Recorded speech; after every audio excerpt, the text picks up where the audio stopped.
What is maintenance? What is a process mapping?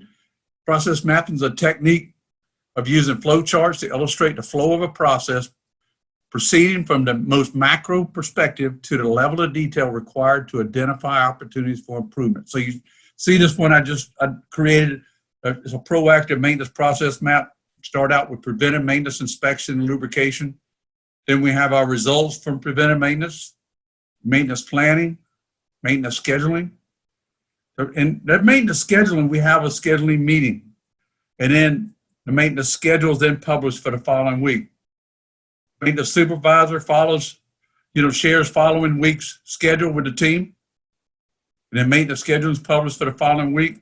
I like to have maintenance supervisors. When I was a maintenance supervisor, I used to always, after I finished the scheduling meeting, I had a meeting with my techs at the end of the day. Typically it was on a Thursday.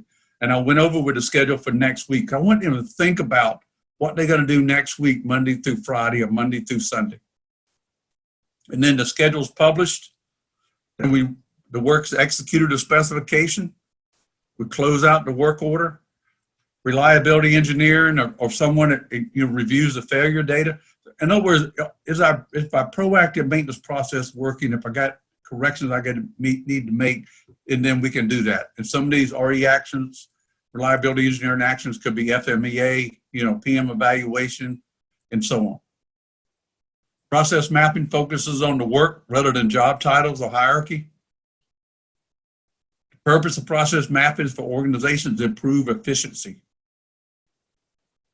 And process maps provide insight into a process, help teams to brainstorm ideas for process improvement, and increase communication and process documentation.